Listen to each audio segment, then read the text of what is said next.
Dahil sa sinabi ng kanyang ama na dahil sa tal-into raw ng young miss ay hindi na ito ipakasal kay Yifeng kaya nagtanong ang young miss kung totoo nga ba raw ang sinabi sa kanya ng kanyang ama. Sinang-ayunan naman ito ng patriarch at sabi pa niya na nangangako raw siya sa kanyang anak na young miss na puputulan niya ang kasal nito at kapag raw hindi niya ito ginawa ay mamatay raw siya ng matiwasay. Binulungan naman ng alagad ang kanyang young miss na nababaliw na raw ang kanyang ama din naman rito nagsalita ang young miss at nasa pag-iisip pa ito. Dahil sa pagbabago ng patriarch ay napaisip ang ating bida na kung inaakala ba raw ng patriarch na ang kanyang anak na young miss ang gumawa ng painting kaya ito mabait ito sa young miss. Makalipas ang ilang oras punta naman tayo sa Sang Family Hall at narito na nga sila Gu Xuanchen sa pagpupulong nila. At ang taong may balbas ay ito ang Yi family patriarch na si Yi Changtian at ang mataba naman ay ang eldest son ng Yi family na si Yifeng ang gusto mapakasal sa young miss ng Sang family. Dahil sa hindi pa nakapunta rito ang Sang patriarch na si Sang Cheng ay nagalit naman rito si Patriarch Yi Changtian at sinabi nito na ano ba raw ang ibig sabihin ng Sang family dahil sumang-ayon na raw si Patriarch Sang Cheng na ikasal ang young miss kay Yifeng ngunit wala pa ito rito. Pinakalma naman siya ni Sang Tianlong at huwag raw mag-alala si Patriarch Yi Changtian dahil nag-utos na siya sa kanyang tauhan para sabihan ang young miss. Dumating naman rito ang young miss at si Patriarch Sang Cheng at nagsabi ito na hindi na raw kailangan. Nabigla naman si Gu Xuanchen sa pagdating ng Sang Patriarch. Pati na rin si Patriarch Yi Changtian at si Yifeng. Kasabay din na humingi ng tawad si Patriarch Sang Cheng kay Patriarch Yi Changtian dahil hindi na raw niya itutuloy na ipakasal ang kanyang anak na young miss sa kay Yifeng. Masaya naman ang young miss dahil nakita niya si Gu Xuanchen at hindi raw ito pinarusahan ng kanyang ama dahil sa pakikialam raw nito sa painting. Dahil sa pagputol ni Patriarch Sang Cheng sa kasal ng young miss ay nagalit naman rito si Patriarch Yi Changtian. At nasabi niya na bago raw magsalita si Patriarch Sang Cheng ay dapat raw ito mag-isip muna bago magsalita at dagdag pa niya na kung kaya ba raw ng Sang Patriarch bayaran ang kabayaran sa pagputol nito sa kasal sabay din ito nagpalabas ng malakas na aura. Ang realm level rito sa God Realm ay ang pinakamahina ay ang Creation Realm, ang ikalawa ay ang Spiritual Endowment Realm at ang kasunod naman ay ang Divine Power Realm dahil sa nasa late stage creation pa si Patriarch Sang Cheng kaya sinangga na ito ni Sang Tianlong at nagsaad ito na wag raw mag-alala ang kanyang ama dahil sasanggain raw niya ang pinalabas na aura ng Yi Patriarch. Napasigaw na lang ang young miss sa kanyang kinakaharap na aura ng Yi Patriarch. At ito'y napa-atras na lang. Kaya dali-dali na itong hinawakan ng ating bida para tulungan. Kaya nabigla naman rito ang young miss sa ginawa ni Gu Xuanchen. Nabigla at napatanong na lang ang Yi Patriarch na kung sino ba raw ang ating bida. Napaisip ang young miss na talentado raw si Patriarch Yi Changtian sa cultivation nito na early stage spiritual endowment realm kaya si Sang Tianlong lang raw ang kayang makasabay nito sa labanan. Sabi pa niya sa kanyang isip na ang ating bida ba raw ay talagang nagawa nitong matapos ang painting na yun. Dahil sa kanyang pag-iisip kaya nagsabi na siya kay Gu Xuanchen na kung pwede ba raw na ipakita niya ang painting sa kanya di naman ito tinanggihan ng ating bida dahil nilabas niya na ang painting. Kasabay din na binigay ni Gu Xuanchen sa young miss ang hawak niyang painting. Ngunit biglang nabigla ang young miss sa kanyang naramdaman dahil ang painting raw ay napakabigat. Kaya natamba na lang siya sa bigat ng painting at dahil doon natilapon niya ang painting at nakita naman ito ng lahat. Napansin naman ito ng Sang Patriarch at si Sang Tianlong kaya ito'y nangamba na lang sa kanyang nasasaksihan. Dahil sa ito'y nakita ni Patriarch Yi Changtian kaya napaisip ito na ang painting raw na ito ay nagtataglay ng extraordinary tao rhyme kaya napatanong na lang siya na kung bakit raw mayroong ganitong kayamanan ang Sang family. Napamura na lang si Patriarch Sang Cheng dahil sa pinaggagawa ng young miss ay hindi na nila matatago pa ang painting sa Yi Patriarch at sabay din na sinabihan niya ang young miss na ano raw ang pinaggagawa nito na kung gagawa ba raw ito ng gulo rito at inutusan niya si Sang Tianlong na kunin raw nito agad ang nalaglag na painting. Sinang-ayunan naman ito ni Sang Tianlong. Sa narinig ni Patriarch Yi Changtian ay dali-dali na itong kumilos at nagsalita na ano ba raw ang ibig sabihin ng Sang Patriarch at sabi pa niya na pumunta raw siya rito bilang bisita ng kanilang Sang family kaya kung hindi ba siya nito pinapahintulutan na makita niya ang painting. Napaisip si Sang Tianlong na inaasahan niya na raw nakikilos agad ang Yi Patriarch sabay kinuha niya na ang painting. Ngunit nagulantang na lang siya sa kanyang nalaman dahil ang painting ay sobrang bigat at hindi niya ito mabuhat. Kaya nag-apa na lang siya dahil hindi niya kinaya ang bigat ng painting. Dahil sa kanyang pagkatumba tinuwanan naman siya ni Patriarch Yi Chang Tian.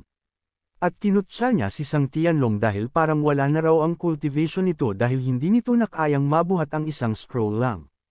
Napasabi na lang si Patriarch Yi Chang Tian na maganda raw ang painting na ito at nagtataglay raw ito ng purong rhythm ng heaven.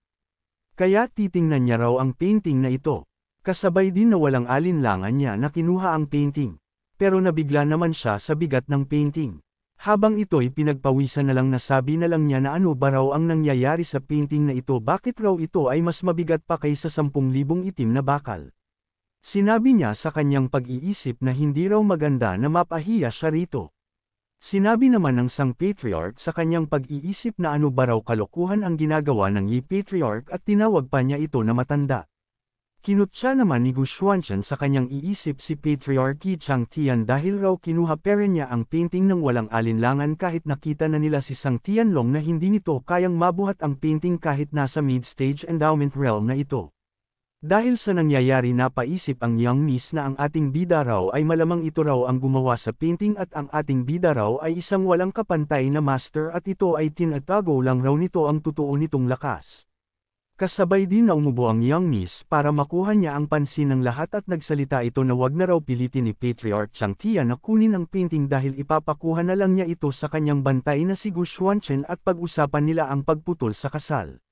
Sabay inutusan niya ang ating bida na kunin raw nito ang painting at ibigay sa kanyang ama na si Patriarch Sang Cheng para ito'y pag-aralan niya. Sinang-ayunan naman ito ni Gu Xuanchen. Kasabay din na kinuha ng ating bida ang painting sa harapan mismo ng Yi Patriarch. Kaya nabigla naman si Patriarch Yi Chang Tian sa kanyang nakikita na kinuha lang ni Gu Xuanchen ang painting ng walang kahirap-hirap. At sabay tiningnan niya ang ating bida. Nagulantang na lang siya at napaisip na lang ang Yi Patriarch na paano raw ito nagawa ni Gu Xuanchen. Sabi pa ng Patriarch ang taong ito raw na si Gu Xuanchen ay mukha raw itong walang alam ngunit ang pinapakita raw na ugali ng Yang Mi sa ating bida ay iba at hindi ito pareho noon dagdag pa niya na ang pakikitungo raw ni Yang Mi sa ating bida ay kalmado at mayabang kaya hindi raw nakapagtaka na ang Sang family ay naglakas ng loob na nagmungkahi na putulin na ang kasal. Nangangamba raw siya na ang ating bida raw ay isang walang kapantay na master na inimbito mismo ng Sang family. Sabay nagsalita ang Yi Patriarch na dahil raw nais nilang pag-usapan ang pagputol ng kasunduan na kasal ay pag-usapan raw nila ito at napaisip pa ang Yi Patriarch na hanggat hindi pa niya alam ang katauhan ni Gu Xuanchen ay nakakabuti raw muna na wag raw niya banggin ang Sang family sa ngayon. Nagtaka si Patriarch Sang Cheng sa kanyang pag-iisip dahil magalang at kalmado lang ang pakikitungo ng kanyang anak na Yang Mi sa kay Gu Xuanchen at parang maganda raw ang mode ng Yang Miss. Sabi pa ng Sang Patriarch na sa talento raw ng Young Miss at sa katayuan nito sa kanilang Sang family at paano raw ito makapag-asawa. Kasabay din na nagsalita si Patriarch Sang Cheng na ang taong nakahawak raw ng isang painting na ating bida ay pinahinto ito ng Sang Patriarch. Dahil doon napalingon na lang ang ating bida sa kay Patriarch Sang Cheng. At sinabihan pa ni Patriarch Sang Cheng ang ating bida na kung hindi ba raw nito nakita na wala na raw laman ang baso ng kanilang bisita na Yi family. At pag-alit niyang sinabihan si Gu Xuanchen na kumilos na raw ito at pagsilbihan ang kanilang bisita. Dahil sa ginawa ng Sang Patriarch na dismaya ang Young Miss at kasabay din itong nag-utos sa kanyang alagad na ito na raw ang magbuhos ng tsaa sa mga bisita at napaisip pa ang Young Miss na bakit raw nawala ang pasensya ng kanyang ama habang ang ating bida naman ay wala nang masabi. Seryusong napaisip si Patriarch Yi Chang Tian at tinawag niyang matandang magnanakaw si Patriarch Sang Cheng dahil hindi pa nito alam ang totoong lakas ni Gu Xuanchen at sabi pa niya na ang Young Miss raw ay mabait at mahilig magligtas ng tao at narinig raw niya na ang Young Miss raw ay nakapagligtas na naman ito ng isang tao. Habang ito'y umiinom ng tsaa napaisip si Patriarch Yi Chang Tian na ang Young Miss raw ay may lihim na pakikitungo sa kay Gu Xuanchen at hindi pa ito sinasabi ng Young Miss sa ama nito na si Patriarch Sang Chen kaya sa kaso na ito ay pagkakataon niya na raw na kumilos para ma-provoke niya ang Sang family. Ngunit biglang sumigaw si Yi Feng na kung hindi ba raw narinig ni Gu Xuanchen na inutusan ito na magbuhos ito ng tsaa sa kanila at kung ang ating bida raw ay ang kanilang alipin ay matagal na nila itong pinarusahan. Nagulat naman si Patriarch Yi Chang Tian sa pinaggagawa ni Yi Feng kaya nasuka na lang niya ang kanyang iniinom na tsaa. Kaya tinawag ni Patriarch Yi Changtian na traidor si Yifeng sa pag-iisip nito at nagsalita pa rito si Yifeng at tinawag niyang ama si Patriarch Yi Changtian at wag raw itong mag-alala dahil magaling raw siyang magpasikat at maibalik ang sitwasyon.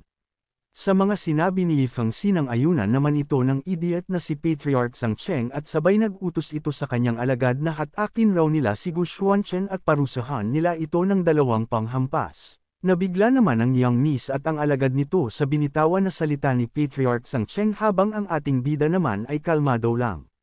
Sinagot naman ni Gu Xuanchen ang Sang Patriarch na kung ano naman raw kung hindi niya tatanggapin ang kanyang parusa kaya nasabi na lang ng alagad ng Sang Patriarch na paano raw ganito magsalita ang ating bida sa kanilang Sang Patriarch at sinabihan pa ng alagad ang ating bida na isang baliw. Nagsalita si Patriarch Sang Cheng na ngayong taon raw ay napakabait niya sa alipin na si Gu Xuanchen kaya ang ating bida raw ay kulang na sa disiplina. Nangamba naman ang Yang Mi sa pinaggagawa ng kanyang ama na kaidyotan kaya napasambit na lang siya sa kanyang ama na si Patriarch Sang Cheng. Bigla naman na sinugod ni Yifeng si Gu Xuanchen at nagsalita si Yifeng na wag raw mag-alala ang kanyang father-in-law na si Patriarch Sang Cheng dahil siya na raw ang magtuturo sa suwail na alipin na ating bida at sa kanyang pag-iisip minura niya ang Young Miss dahil nagawa pa nitong ipagtanggol si Gu Xuanchen sa kanyang harapan habang si Patriarch Yi Changtian ay nagulat na lang ito sa pinaggagawa ng kanyang anak na si Yifeng. Habang pasugod si Yifeng sa ating bida ay napatawa na lang ito dahil ang kasintahan raw ng Young Miss na si Gu Xuanchen ay dudurugin niya raw ang pagmumukha nito sa harapan mismo ng Young Miss. Sa papasugod na si Yifeng nasabi na lang ng ating bida sa kanyang pag-iisip na si Yifeng raw ay isang matapabring tao na gumagamit ng kapangyarihan para mambuli ng iba kaya kung papatayin raw niya si Yifeng ay madudungisan raw ang kanyang kamay kaya naghanda na si Gu Xuanchen ng atake gamit lang ang 2 daliri. Napansin naman ito ni Yifeng ang malakas na atake ng ating bida gamit lang ang 2 daliri kaya pinagpawisan at nangamba na lang ito. At hindi na nga nakailag si Yifeng sa malakas na atake ni Gu Xuanchen kaya natilapon na lang si Yifeng nang walang kahirap-hirap. Nagulat na lang si Patriarch Yi Changtian dahil pinatumba ng ating bida ang kanyang anak na si Yifeng gamit lang ang 2 daliri sa kanyang harapan. Natakot na lang si Yifeng at nasabi na lang niya sa kanyang pag-iisip na kung hindi raw niya suot ang kanyang armor na kayamanan tiyak raw patay na siya ngayon. Nagtanong naman si Patriarch Yi Changtian sa kay Patriarch Sang Cheng na ito ba raw ang trata ng Sang family sa mga bisita nito. Nagulantang na lang si Patriarch Sang Cheng sa kanyang nasaksihan na lakas ng ating bida at napatanong pa siya sa kanyang pag-iisip na kung ano ba raw ang sword skills ang na-master ng alipin na si Gu Xuanchen dahil ito'y napakalakas na kapangyarihan. Habang wala pa sa sarili si Patriarch Sang Cheng nilapitan ito ng Young Miss at sinabihan niya ang kanyang ama na may sasabihin raw siya rito. At sinabihan na nga ng Young Miss ang kanyang ama na si Patriarch Sang Cheng na ang totoo raw ay hindi siya ang gumawa ng painting. Nagulat naman ang Sang Patriarch sa kanyang nalaman mula sa kanyang anak na Young Miss. At nasabi na lang ni Patriarch Sang Cheng sa kanyang pag-iisip na hindi raw na nakapagtaka na kayang matalo ni Gu Xuanchen si Yifeng gamit lang ang daliri dahil raw ang ating bida ay isang master at tinatago lang nito ang totoong lakas nito. Nagsalita si Sang Tianlong na ano ba raw ang ginagawa ng kanyang ama at ang kagaya raw ng ating bida na isang alipin na sumasalungat sa mga bisita ay dapat na itong palayasin na alerto naman si Patriarch Sang Cheng sa kaidyotan na naman ng kanyang anak na si Sang Tianlong. Kaya sinampal na ni Patriarch Sang Cheng si Sang Tianlong at minura pa niya ito at sinabihan niya ito na kung mayroong karapatan ba raw ito na magsalita. Nagtanong naman si Sang Tianlong kung bakit ba raw siya sinampal ng kanyang ama. At pinababa ng Sang Patriarch si Sang Tianlong at wag raw siya nito ilagay sa alinlangan at napaisip ang Sang Patriarch na nagawa na raw niyang kalabanin si Gu Xuanchen kaya hindi niya na dapat ito nakakalabanin ulit. Nagsalita si Patriarch Sang Tian na kung ano ba raw ang ibig sabihin rito ng Sang Patriarch at kung sasabihin na ba raw nito ang kapakanan nila Young Miss at ang alipin na ating bida. Dagdag pa ng Yi Patriarch na base raw sa kanilang kasunduan ay dapat raw na ipakasal si Sang Tianlong sa Yi family. Narinig naman ito ni Sang Tianlong. Kaya tiningnan niya na ang kanyang ama at nagtanong pero sinabihan lang siya ni Patriarch Sang Cheng na wag raw itong magpadalos-dalos. At sinabihan ni Patriarch Sang Cheng si Patriarch Yi Changtian na samantalahin na raw niya ngayon na magsalita at linawin na hindi na raw makikipagsalamuhan ng kasal ang Sang family sa Yi family kaya hindi niya na ipakasal si Yi Tianlong at kahit ang Young Miss sa Yi family. Seryoso naman na nagsalita ang Yi Patriarch na kung sinusubukan ba raw ng Sang family na sirain ang kasal nito sa kanyang Yi family, sinagot naman ito ng Sang Patriarch na kung ano raw ngayon kung ganun na nga at ang kanya raw Sang family ay nagkaroon na raw ng malakas na nasa spiritual endowment realm na at kung inaakala ba ng Yi Patriarch na ang kanyang Yi family ay ang pinakamalakas sa kanilang lugar na Sky Dome City.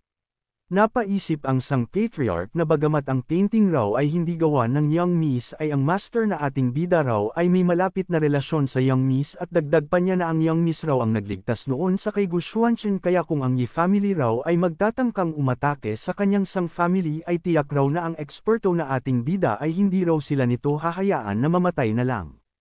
Pinuri naman ni Patriarch Yi Changtian ang Sang Patriarch ang katapangan nito at sabay din ito na naglabas ng madilim na aura. Sabi pa niya na kung ganun raw ay maghanda na raw ang Sang family na maging kaaway ng Yi family at kasabay din na pinalabas niya ang kanyang malakas na hammer. Nasabi na lang ng alagad ng Sang Patriarch na ang hammer raw ng Yi Patriarch ay kung ito ba raw ang method of suppression ng Phantom of Divine Hammer na mayroong incarnation of Tao of Suppression. Dagdag pa ng alagad na naabot na raw ng Yi Patriarch ang spiritual endowment realm habang ang kanilang Sang Patriarch ay nasa mababa lang na realm sa early stage creation realm, at dahil sa hindi kayang labanan ng Sang Patriarch ang Yi Patriarch ay si Sang Tianlong na ang humarap nito. Habang ang dalawa ay nagpapalabas ng malakas na aura, sinabi naman ni Sang Tianlong na kahit raw ang pagiging endowment realm ang kanyang alas ay hindi raw siya magpapatalo sa Yi Patriarch. Masayang pinuri ng mga alagad ang kanilang Young Master Sang Tianlong dahil nagtataglay raw ito ng divine roots ng kanilang ancestor ng Sang family at umangat na raw ito sa spiritual endowment realm, kaya sa taglay raw na talento ng kanilang Young Master Sang Tianlong ay makakapasok ito sa Zilua Academy. Dagdag pa ng alagad na ang kanila raw Sang family ay hindi raw natatakot sa Yi family, kaya nainis naman rito si Patriarch Yi Changtian at sabi pa nito sa kanyang pag-iisip na kung gusto ba raw na pumasok sa Zilua Academy si Sang Tianlong at dahil raw kinalaban nila ang kanyang Yi family, kaya wawasakin raw niya sila gamit ang sarili niyang mga kamay. Tinanong ni Patriarch Yi Changtian si Sang Tianlong na kung gusto ba raw nito na makapasok sa Zilua Academy, sabay umatake na ito gamit ang kanyang pinagmalaki na hammer. Nagsalita naman rito si Sang Tianlong na matapos raw siyang umangat sa spiritual endowment realm ay ito raw ang kanyang kauna-unahan na laban, sabay itong dumipinse gamit ang mga baging. At sabi pa niya na ang Yi Patriarch pala ay walang masyadong kakayahan at nagtama na nga ang kanilang mga atake. Sinagot naman ito ng Yi Patriarch na wag raw maging masaya muna si Sang Tianlong dahil maaga pa raw. Kasabay din na nilabas niya ang isang bagay at ito raw ang Soul Nurting Jade Sleep na pinasa ng kanilang ancestor sa kanilang Yi family at nagtataglay raw ito ng remnant soul ng kanilang ancestor ng Yi family. Sinabihan pa niya si Sang Tianlong na kapag raw ang Jade Sleep na ito ay ginamit niya sa kay Sang Tianlong ay maswerte raw ito, sabay din na ginamit niya na ang Jade Sleep. Kasabay din na lumabas sa Jade Sleep ang remnant soul ng ancestor ng Yi family at ito'y pasugad na sa kay Sang Tianlong. Natakot naman sila Sang Tianlong rito at pinagpawisan na lang at napatanong pa sila na kung ano ba raw ang papasugod sa kanila. Nagsalita si Patriarch Yi Changtian na di ba raw ay nababaliw kanina si Sang Tianlong at ngayon ay natatakot na ito, at dagdag pa niya na kung luluhod raw ito sa kanyang harapan ay pagbibigyan niya ang munting buhay nito. Di naman ito inatrasan ni Sang Tianlong at hinarap niya ang papasugod sa kanya na remnant soul. Habang ito'y naghahanda na dumipinsa ay sinabihan siya ng kanyang alagad na mag-ingat raw ito. Napasabi na lang si Gu Xuanchen sa pag-iisip nito na ang remnant soul raw ay nakaka-interesado raw ito. Habang patungo na ang atake ng remnant soul sa kay Sang Tianlong ay nagsalita naman rito ang Yi Patriarch na pigilan raw ito ni Sang Tianlong kung kakayanin niya ito. Tumagos naman ang atake ng Yi Patriarch sa dipinsa ni Sang Tianlong. Kaya napaatras na lang si Sang Tianlong at napaiyak pa ito at nagmakaawa na iligtas raw siya ng kanyang ama dahil hindi pa raw niya gustong mamatay. Nangamba na lang siya sa kanyang anak at sa ginamit na kayamanan ng Yi Patriarch. At napaisip ito na sa kanilang matinding kinakaharap ay kailangan na raw nila ng tulong ng eksperto na si Gu Xuanchen, sabay napalingon na lang ito sa ating bida para ito'y makahingi ng tulong. Masayang inisip ni Gu Xuanchen na kung ito na ba raw ang lakas ng remnant soul ng Yi family at sabay ito na naghanda ng kanyang espada. Bigla naman hinawakan ng Young Miss ang ating bida at maari ba raw na iligtas nito ang kanyang kapatid sa kinakaharap nito na panganib. Nagsalita naman rito si Gu Xuanchen na kung ganun raw ay susubukan niya ang kakayahan ng remnant soul na ito. Kasabay din na nagpakawala ang ating bida ng malakas na slash. At ang atake ni Gu Xuanchen ay dumaan sa mga alagad ng Sang Patriarch kaya nasabi na lang ng mga alagad na ang sword energy raw na ito ay ano ba raw crossing surging energy na ito.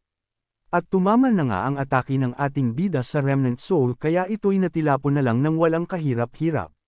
Nasaksihan naman ito ni Sang Tianlong kaya nasabi na lang niya na kung ano ba raw klaseng alipin si Gu Xuanchen at kung bakit ito napakalakas. Dahil sa natalo ang remnant soul ay napasukan na lang rito si Patriarch Yi Changtian kaya nag-alala na nilapitan na ito ni Yi Feng.